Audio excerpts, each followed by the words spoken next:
We're here to talk about socionics and quadra values. Are you ready to start?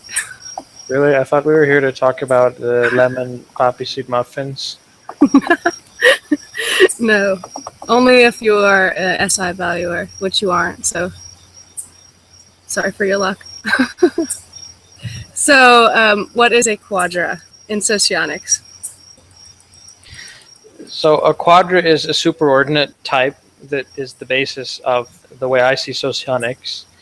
And basically us to develop the socionics with the observation that some pairs of people who appeared superficially very similar appeared to get along very well, who were mostly married, I think, and other pairs that appeared superficially the same way didn't appear to get along. From this, she developed this superordinate grouping of types called quadras, which are types themselves, which form the fundamental basis for the theory of socionics. Okay, so there are four types of quadras, and technically this is the higher grouping of typings. So if we're talking about quadras, we could say there are four types in socionics. Yes. Okay. I mean, some people don't agree with this way of thinking, but it's exactly the way I see it, is that there are four types in socionics. I don't see anything wrong with thinking about it that way. I think it simplifies things, which is nice. So what are the four super types? What are the four quadras?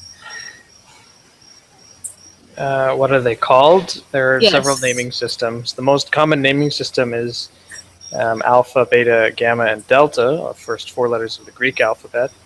But there are other naming conventions. If you read some of the Russian literature, especially Augusta's literature, you'll see them referred to as first, second, third, and fourth quadras. It's the same thing.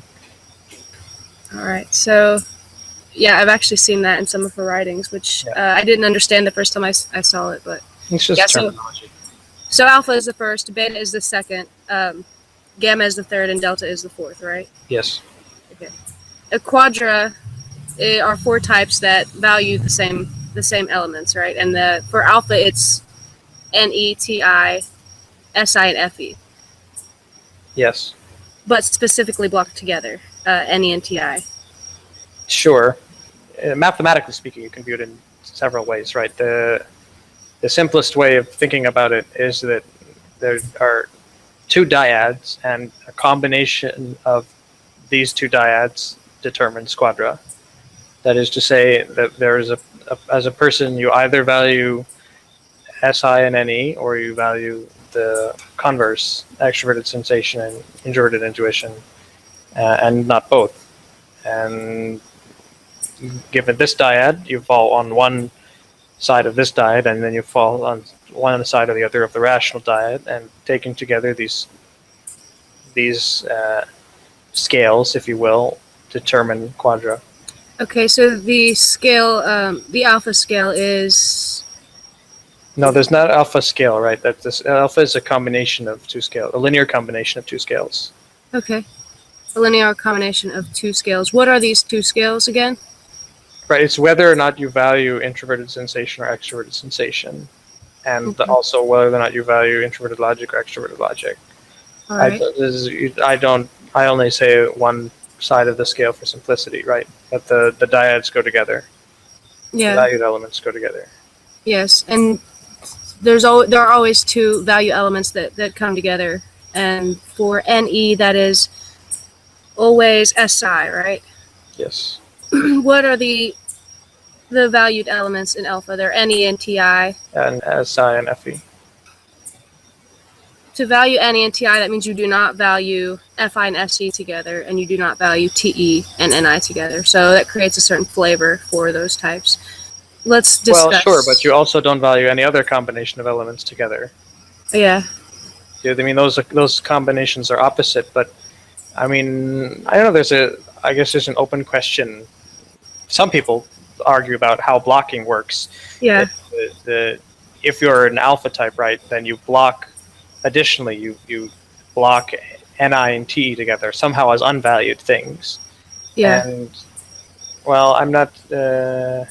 I don't quite know what that means. Maybe we could have a discussion about that if you're interested in that.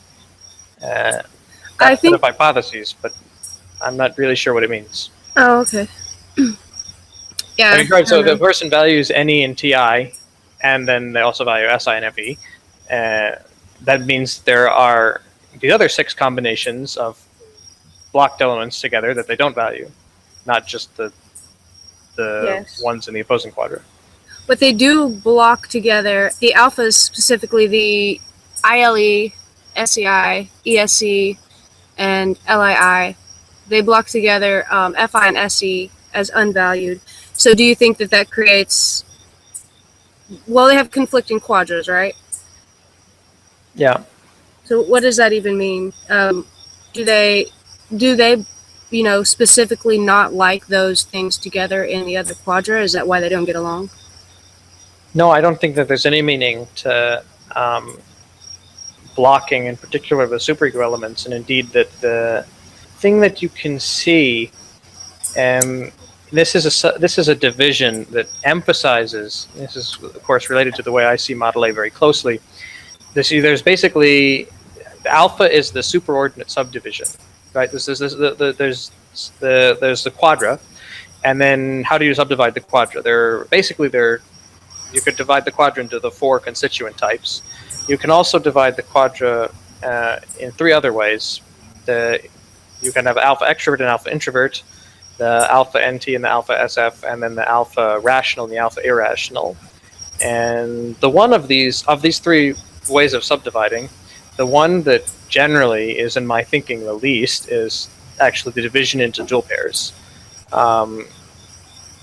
And in my view, by far the most, sometimes I think about the clubs, but by far the most useful, I think, in general, and the ones that most closely resemble each other is the activator pairs, the alpha extroverts and the alpha introverts. And especially among these activator pairs, there's a difference in the expression of the unvalued elements. That is to say that the elements 4 and 7, take an alpha extrovert, then elements 4 and 7 are the introverted elements that are unvalued, which are Ni and Fi, are sort of not used at all. But the extroverted elements that are unvalued which are 3 and 8, which are, in the case of the alpha extrovert, Se and Te, are treated Partially valued. Do you like to use that partially term? valued. I do use that term sometimes. They're treated differently. That's not, the best way of saying it, the most precise way of saying it, is that they're present in the individual psyche a lot of the time. Whereas Okay. the subdued elements, or the butt end of the inferior axis and the leading axis, are really not present at all in the psyche. So This is the way I see it. just to clarify, the alpha extroverts are ESE and ILE, and these 2 types express their subdued elements in their role function and their demonstrative function, and they express these by thinking about them consciously in their psyche at times. Yeah, but I think that what I'm saying is right that the demonstrative and role function, just in general for all types, are partially present in the psyche, whereas the vulnerable function and the ignoring function are not present actually at all. Right. Or, I mean, at all. They're present in some. They're not completely absent, but they're less present than all of the other elements. Okay. So for the alpha extroverts, the subdued elements that would not be expressed as often would be the vulnerable and the ignoring, and for those 2 would be Fi and Ni. Yes. Okay. So, and this is how these 2 types can appear similarly superficially. Yeah, but so there's also a right, and I mean superficially and also deeply, in my view, these types really are very close to each other because they shared these this very close way of expression of all of the elements, not just these elements. The biggest difference in expression, in my view, is between elements 2 and 5, which do look somewhat different. But sometimes element 2 is not really as visible, and sometimes element 5 is more visible. There's quite a bit of variation in these elements. So you're talking about element 2, which is the creative function. You're saying that in the let's say in the ILE, the TI would be expressed less in some of those. Yeah, well, I think the creative function historically in Augusta's writing is described as this element of the function that is on some of the time, but not on all of the time. Okay. Usually as a contrast to the program function, which is on all the time. Specifically, it's emphasized the creative function is not on all the time. So Okay. this is not dissimilar to how I view this function, which is that its emphasis is somewhat inconsistent. And the suggestive function is not usually painted in this way in Augusta's writing.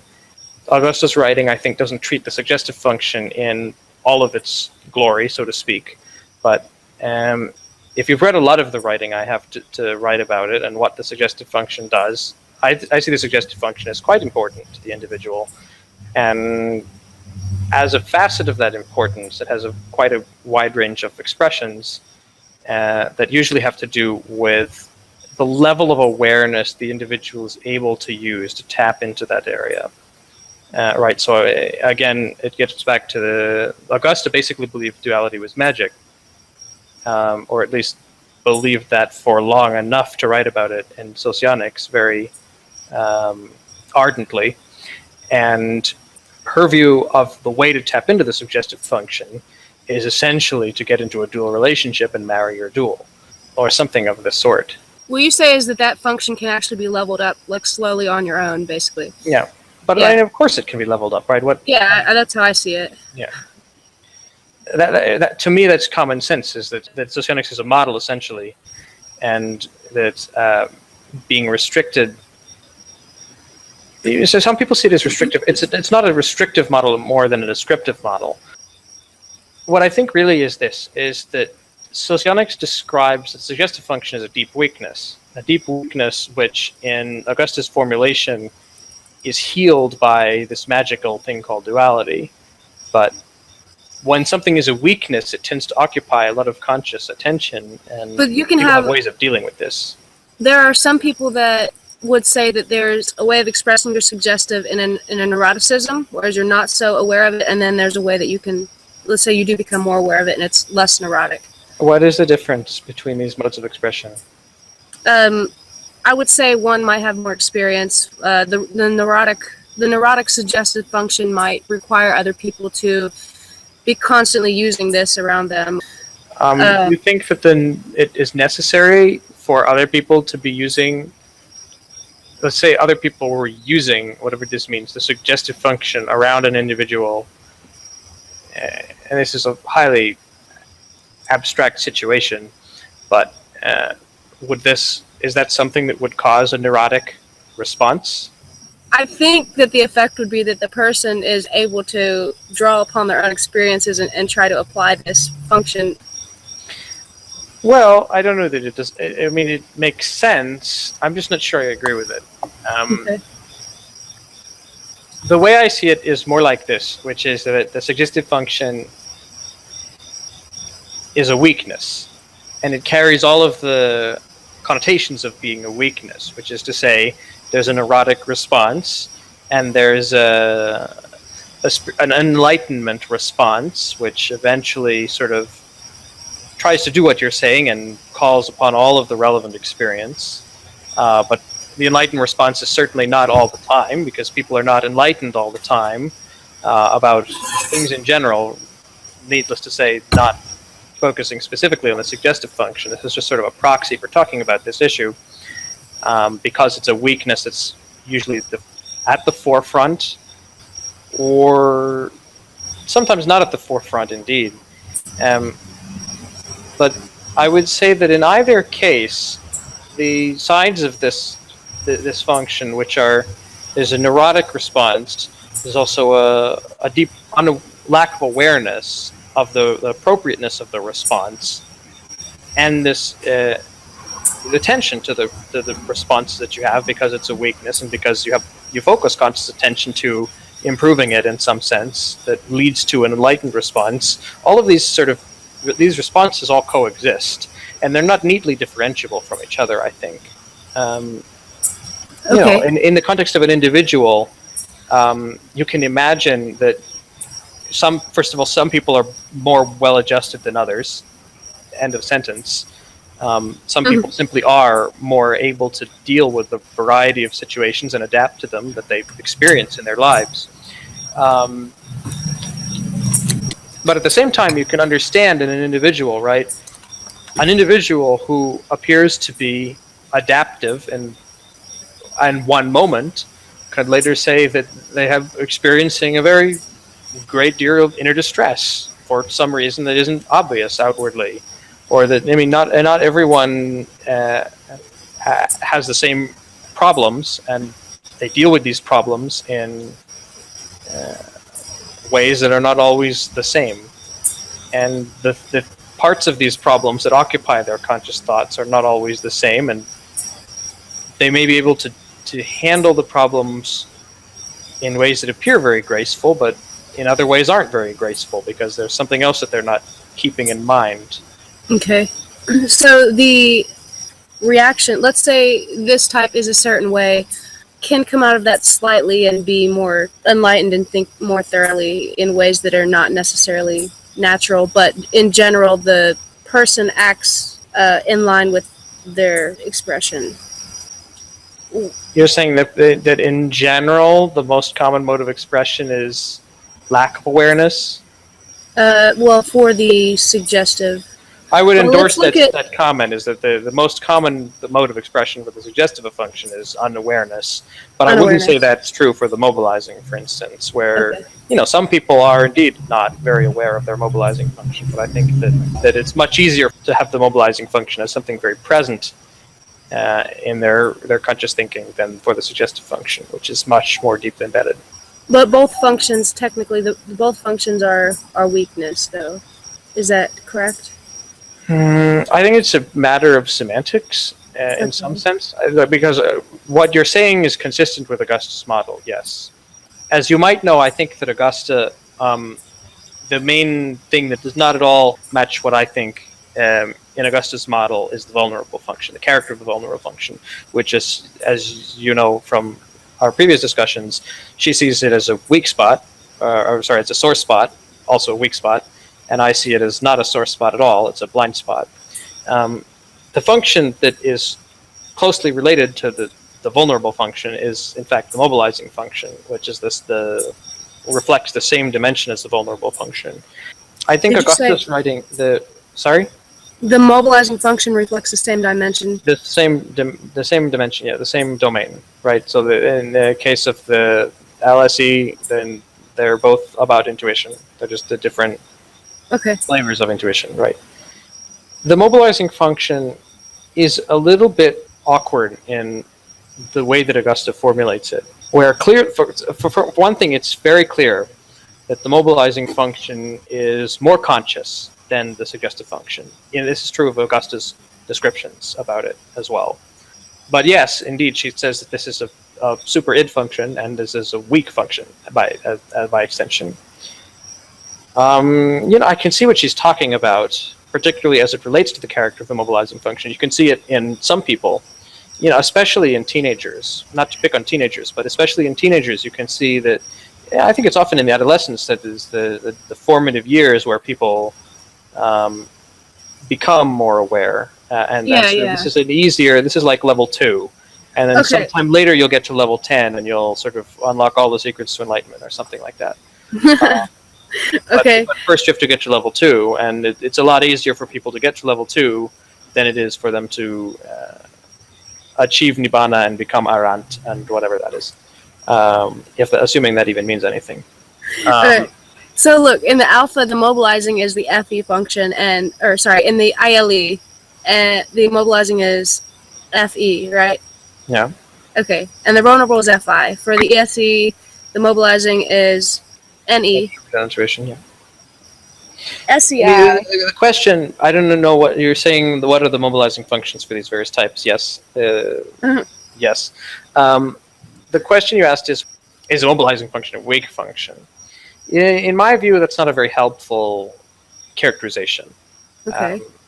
Because in most individuals that you observe, the most mobilizing function isn't going to present itself as a weak function. It's going to present itself as the sort of level 2 realization, or the level 3 realization, or something like this, which is as a function which is very present and stubbornly present. You're saying that it's going to present itself as strong, right? In most people. I say that it is present. Okay. In the way that people are thinking, in people's awareness. So what does that mean, whether or not something is strong or not? Well, first of all, I don't really think in terms of strong and weak functions, not very readily. There are some functions, for instance, the first function is sort of always strong, right? Mm-hmm. And the fourth function is never strong, or the seventh function is never strong, things like this. This is the way I think of it, right? The first and sixth functions are strong, and the fourth and seventh functions aren't strong. But again, what do you mean by strong? Because this is at odds with the terms of the model that Augusta put forward. And okay. I don't think that those are very useful, right? What is the usefulness of saying that the sixth function is weak? Okay, that's clear enough what the usefulness of saying the sixth function is weak is. What is the usefulness of saying the seventh function is strong? That eludes me. Well, does that make sense? Do you follow what I'm saying here? Why I'm making that? Yeah, because the seventh function is one that you don't really think about often, right? Or, I mean, like, do you think about it? It's just kind of like mixed in with, say... My view is that you don't think about it. It's basically a blind spot, just like the fourth function. But you acquire enough information to use it, like if you're presented with a problem that requires it. No, I don't think that's not the way I see it. The way I see it is that it's not. It's a blind spot like the fourth function. Okay. I think that there's any issues with, like, if you are forced into a situation where you have to use it, I think that's an enormously subtle question.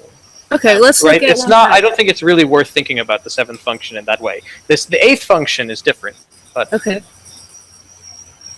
Okay, so my view of seeing it, and it might be different from the way that other people see it. All right, so you would say that the seventh function is the seventh function is just weak, and that's all there is to it, really. Just sure. They just don't really use it. I don't use the word weak, but yes, this is the way I see it. You use the terminology blind spot. Yeah. Okay.